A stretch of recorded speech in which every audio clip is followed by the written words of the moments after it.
And welcome to another Cardinals Nest. This is the show where we talk St. Mary's University athletics. I'm Dean Beckman, the faculty athletics representative for the Cardinals. My co-host, as always, is Donny Nadeau, our sports information director. And today we have on our head baseball coach, Nick Winecke. We talk all things Cardinals baseball. And Donny, you know who Nick is. I like to bring in some Seinfeldisms once in a while. Nick is our even Steven, because they are off to an 8-8 start to the season. We are here in our multimedia lab, the Jerry and Pat Pappenfuss Multimedia Lab in Aquinas Hall on the campus of St. Mary's University. Donny, good to be back for another show. And it is. And we got the weather warming up. We got the other half of the relatives. We had John on last week, and now we got the youngster now. Nick, thanks for joining. I know how 100%. busy you are, especially at this time of year. As we were walking over here, I made the comment that you're 8-8. But that's 16 games. You're almost halfway through your season, and it isn't even April yet. Yeah, we've been fortunate. Obviously, the spring trip is a great time to be able to go down there. But we've been also fortunate with some weather. We've had to change some locations a few times on some things. But to be able to be 16 games in is nice. It's an opportunity to be able to learn about your team a little bit, what we need to work on. I think all the time for our goal is to try to get our 20 non-conference games in before we start the conference season if we can. And you're going to be pretty darn close. You've got Bethany Lutheran this weekend, and then lacrosse, and then you do start conference play, so you got 3 more. That gets you to 19. That gets us really close. We should be at 20. We lost one this weekend, but we need Mother Nature to cooperate here this weekend for us and early next week, and we'll just kind of go from there. Have you ever had Mother Nature cooperate with you? Yeah, it's just some years it's a little bit more friendly than others. That's a good way to put it. So, Nick, I want to get to what you learned about your team baseball-wise in just a minute. What I want to know is, what did you learn about your team during that flight delay that you had? That's what I want to know, because you had to stay in Florida an extra day unexpectedly. Yeah. And that's never easy. You got to find stuff for them to do, right? Well, it started with finding out that our flight was canceled at 3 a.m. and start making a plan from there. But really, the guys did a wonderful job. They just went with the flow. They kept busy. They were... Actually, all things considering, they did an absolute wonderful job. They were fun to be around. They had a good attitude. I think when you're in a situation like that, if you have a poor attitude about it, it just gets worse. The situation doesn't get better. But they were able to keep just a good attitude and, attitude of gratitude. The fact that we were in Florida, the fact that we were together, it's a great thing. Obviously there's some stress that goes into it. How are we getting back? But as one of them said, there's no reason for me to stress. Coach Winecke will just figure it out. So from a player standpoint, they spent a lot of money in that airport. I can tell you that much. One day I saw, it was a tweet, Instagram post, some social media post of you and the coaches doing laundry when you were down there in Florida. Is that a routine thing that you got to do on these road trips? Yeah, that's what has to happen. You're down there for a week and you got uniforms that need to be washed. So it was our day that we were practicing. We didn't play. I think we were at the laundromat by 6:30, and you start going and get the stuff done. And sometimes the players will help out with it a little bit too, depending on our circumstances with where we're staying and washers and dryers. But yeah, you get in there, you get it done. Somebody goes gets coffee and breakfast, and you just go to work. And Coach Whaley was already up for 2 hours before that 6:30 walk. He went for about 2-mile walk, had 7 cups of coffee. Okay, like that. Now before we talk about learning about this team, because it's a brand new team, I want to hit the way back button, and I want to talk a little bit about the end of last year. What amazing run you guys had, winning the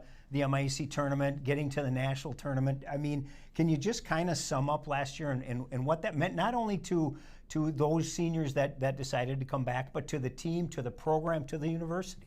Yeah, honestly, I haven't thought about it since we started fall ball, to be completely honest with you. I think our focus right now is on this group. I have to go back. Obviously, it's a wonderful thing for the guys that were able to experience it. It's a great thing for the program. All the alumni, all of our supporters, the university. I think the thing that stands out to me is the support that we had as a community at St. Mary's. And for our guys to feel like it was a special accomplishment like it was. But to be honest with you, I really haven't thought about it since we started fall ball. It's a new group that's learning along we're going, and I try not to compare one team to the next. So I knew that was coming. But it was an amazing end to the year, and I think everybody from the coaching staff to the players deserves such a kudos for last year. It was so much fun. I know our production manager was on the call for all those games, and it was a lot of fun. So we got that out of the way, Coach. We're all done with it now. We won't talk about it anymore. But I think that as you move to this year, you talk about learning about a team. You lost 20 guys. And so this really is a whole new group and kind of a new chapter in Cardinal baseball. Yeah, every year is new. You add someone into the group, you take someone away from the group, you give everybody 1 year. That everybody should be a different person in a year, because we go through life experiences, and we sometimes those things are great experiences, sometimes they're bad experiences, but you do go through life. So you add somebody, you take some away, the dynamic changes, but the dynamic also changes with maturity. So I think it's just like anything else. The fun for coaches is that each year is a new group with a new challenge. They have different wants and they have different needs in the group that you had before. So it's really trying to put your finger a little bit on the pulse of the team. Is what do they need and when do they need it and how do they need it? You know, one of the changes from last year, one of the personnel changes is on the coaching staff, right? You lose Coach Oakes, but in a rewarding way, because he gets a full-time head coaching job, and that's got to be rewarding for you as the head coach of the Cardinals team. He was the assistant last year. Part of being an assistant is eventually you're probably going to move on, either in the same program when a coach retires or on to another team. And so tell us about your experience with that with Coach Oakes. Yeah, with having TJ, just really, really proud of him and happy for him. You know, he wanted to be a head coach, and he'll do a wonderful job. He already is doing a wonderful job. I love talking with him, catching up with him, see how things are going. But you know, Tej put an awful lot of time and energy to make this program as good as it can be. He's one of my good friends, and I wish him nothing but the best. I would like to continue to get the recruits, so hopefully TJ doesn't step in on that. But I think that's a big thing. You know, it's really rewarding for anybody that graduates through your program that wants to go in and coach. You know, and I ask our guys to raise their hand how many would like to coach at any level at any point in their life. And about 95% of them raise their hands, from coaching their kids growing up to maybe coaching college one day, or professional, whatever it may be. But the fact that there's something in them that they want to coach, I think from a coaching staff, you look back and go, okay, I'm not screwing them up. I want them to have a passion to be able to help make people's lives better. Because coaching's way more than just teaching somebody how to bunt or, you know, how to throw a breaking ball. It's about having an impact on people in a positive way. And hopefully our guys, when they leave the program, have a little bug in them to be able to do that and help people grow as people and ball players. And then talk about how you replaced Coach. Yeah, so, you know, we're fortunate. You know, Eli Morrison stepped into our full-time pitching coach's role, and Eli, player of our program, coached with us for 2 years, and then also being able to add another full-time assistant in Nick Winecke, who obviously my college coach here, who I played for and been on our staff. So to have 3 of us here every single day full-time is a blessing. And so just fortunate. I think the goal is always to surround yourself with good people and people that are smarter and better than you in as many areas as possible. When you put good people in a room, you got to check your ego at the door.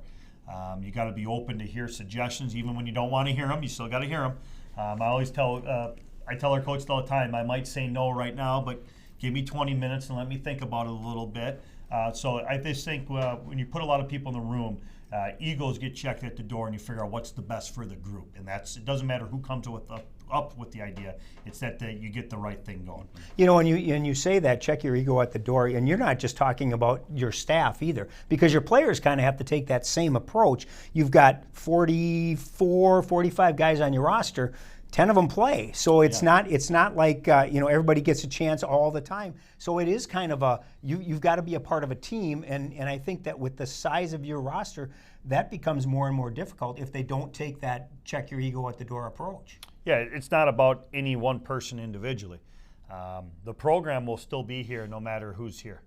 If I'm not here tomorrow, somebody's going to coach this team. St. Mary's baseball will continue to go on. It's just like one of our players. If Luke Gilbertson isn't here, we're still going to have a season. So not one person's bigger than the program. And I think the other key thing is the goal is to get everybody to go in the same direction at the same time with the same goals, and nobody cares who gets the credit. And if you can do that, you got a shot to be able to accomplish some things. But if you got people pulling the rope in different directions based off their wants and needs, it's going to be a struggle. So getting everybody to understand that it is not about you, it's about us and our success. And through the group success, you will have success. And it might not be on the field. That success might come 10 years from now in the workplace, or it might come when you're a dad or you're going through a marriage, or more so it comes into play when something bad happens to you. And can you handle adversity? That's when all these things really come up into play.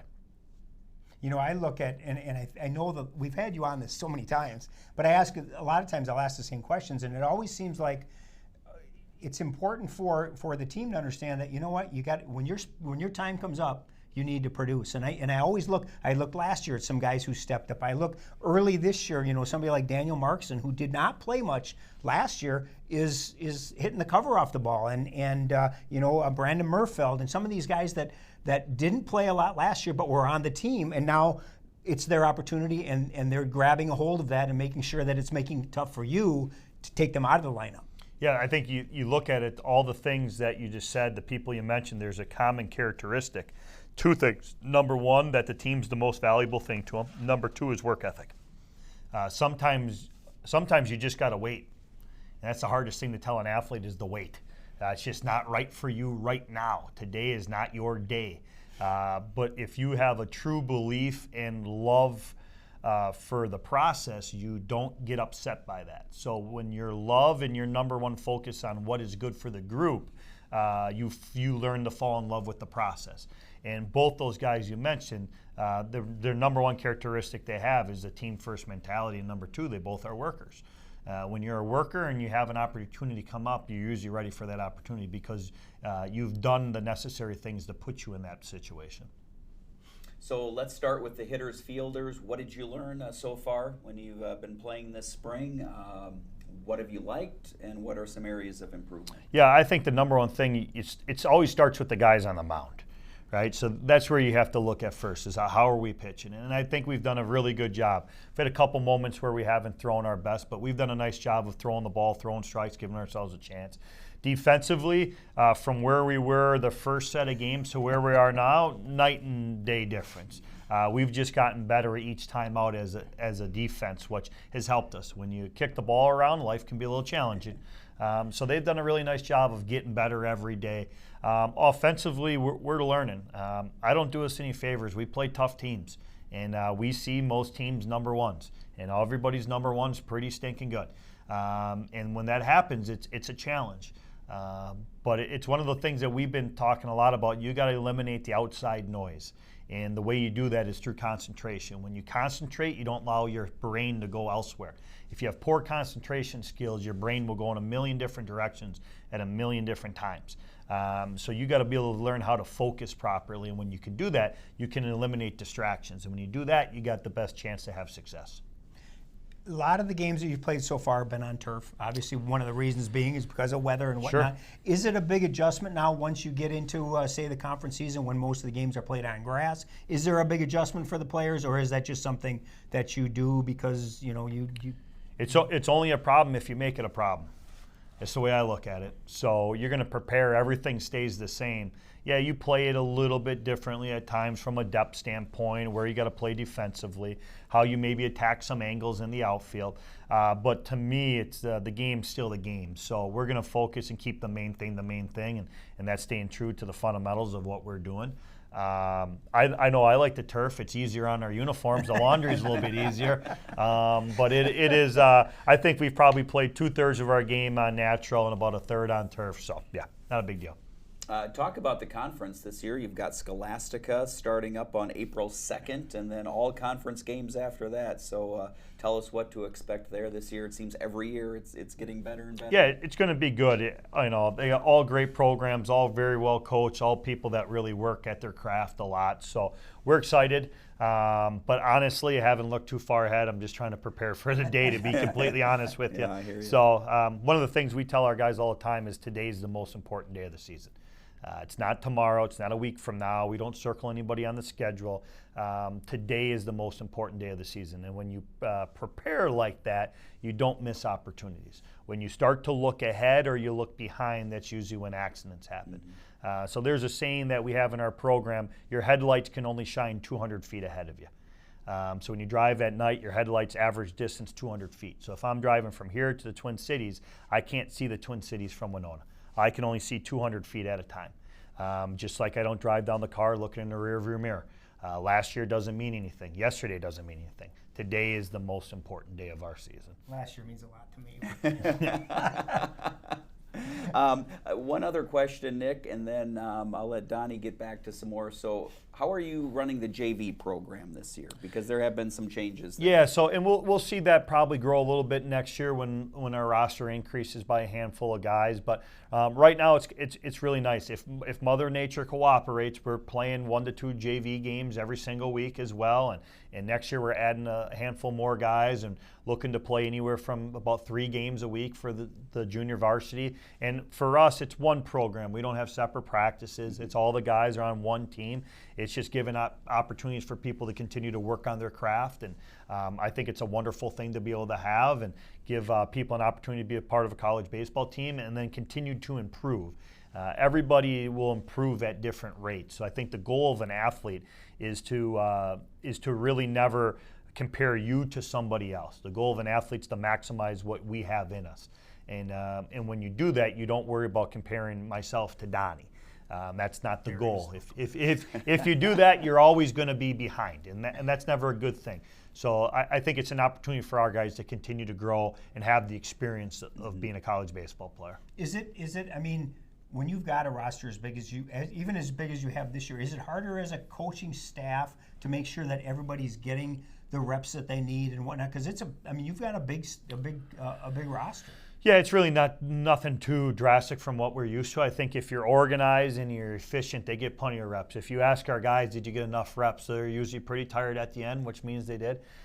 Everybody would love to hit more on the field, but that's not always the reality, and that's not always what you need. What you want is not always what you need. So that's our job as coaches, to make sure we have a plan in place and we can be efficient with our time and do what we need to do. I know I did a story, I'm talking last year again, but I did a story last year before you guys went into the regionals about you and John and talked a little bit about that relationship. And at that time, John was still at St. Thomas. Now John's here. Mm-hmm. And so what is it like, really, and I may be putting words in your mouth, but what is it like to be in the office next door to your idol, to someone you've looked up to since you were knee-high to a grasshopper? What's that been like for you? Yeah, it's a great experience. The fact that you can exit out my door, take a hard left, and knock and walk in, you can't really beat it. I think anytime you can have family, it's always a wonderful thing. I think as you guys both know, as you get older, the family thing gets more and more important to you. So I think number one, having family, and then having my Uncle Jim right across the hall is a wonderful thing. Trust me, they'll let me know if we're doing something we're not supposed to be doing. But it is great. It's awesome to be there. Before it was a phone call or grabbing lunch if you're up in the cities doing something. But now it's just legitimately just a knock on the door and a walk in, and to be able to pick his brain. I'm also very conscious he's trying to coach his team, and conscious of that. And but very much appreciative of what he's able to do and what he brings to our coaching staff, but then also just all the coaches being available to be able to chat and work through some things is always so nice to have. Well, what do you think, Donnie? We had John on last week. We had Nick on in. today. As far as the sayings go and all of that, what do you think? 200 feet, 200 yards ahead. That was I hadn't heard that one before. But and I've always said it, and I have the utmost respect for you as a coach and John as a coach. And I've always said that you can't have a better mentor than him. I mean, it's amazing what he can do and what he brings to our staff. Mm-hmm. Not just you as his nephew, but to the staff in general. And having him back is real nice from my standpoint too. I think that having him on staff is pretty cool. Yeah, I think it's just he brings so much to the table that can help our university, help our athletic department, myself personally. Like I said, it's nice. I think it's so nice to be able to walk over and say, hey, we're struggling with this, or what do you think of this? Or just to be able to get somebody else's perspective that's been through it, that's done it at a higher level. I tell people all the time, like, just growing up to be able to have that resource, you just feel really, really fortunate to be able to have someone like that you can rely on, and that you can, in some ways, I always say when you can raise your hand and say, hey, I need help, that's a strength, it's not a weakness. And to be able to have someone, especially when you're younger, be able to have a mentor like that where you can call and say, hey, I have no idea what I'm doing. And not have that person make you feel like you don't have an idea of what you're doing, but make that person help you be able to work through the process, not give you the answers, but work through that. And to be able to have that is such a wonderful thing to be able to have. And it's also fun. It is fun to show up every day and have family here. Well, Nick, I know I speak for many when I say your players are tremendous representatives of St. Mary's. It's due in part to their character, of course, but also to your coaching and teaching that you do. Well, I think it does go back to what you had said before about you don't just recruit talent, you're recruiting character, because it's got to be the right fit for the family that you've created. And I think that shows in the athletes that you have, because they are just amazing individuals, not just on the baseball field. But I mean, I worked with so many of them during the hockey season, and they absolutely are most reliable student workers that you could get, and that certainly is testimony to what kind of a program you run. Well, I think it comes for us 4 core values: be a good person, be a good teammate, care, work your butt off. I tell every recruit and every family I meet with, if those 4 things make sense to you and mean something to you, then come here. If those 4 things don't mean anything to you, that's okay. Don't come here, because then our goals will never be in line. Right. But if those 4 things mean something to you like they mean to us, then our goals will always be in line. We'll never have a conflict of interest, so to say. And I think that's part of that recruiting process that we look for. You got to be able to do those 4 things at a high level. We talk about your staff. We talked about your full-time staff, but you've also got some volunteer assistants, and then you've got a very special staff member that we have to mention on the Cardinals Nest. Yeah, so you got Justin Cronenbush, who played for us, that helps us. Crony's been with us for a long time, coaching and playing. Will Matthews, Liam Bellevue, these are guys that show up every single day and invest time and energy into our current players and our program, and we're appreciative of them. And then of course, you got Brother Frank, who's just a special individual, someone that is really cares about the person, really cares and wants everybody to have a great experience. But the great thing about Brother Frank is he has a tremendous amount of wisdom. He's done what he did at a high level for a long time. So anytime you can add someone of high character with great wisdom, we are very much the lucky ones to have Brother Frank around. He's an awesome guy. Yeah, he's one of a kind. Yeah. All right, Nick Winecke, our head baseball coach. Nick, thanks for being on the show. Absolutely. Good luck. Thanks, guys. Appreciate it. Yep. All right, that's going to do it. Thanks for watching another Cardinals Nest.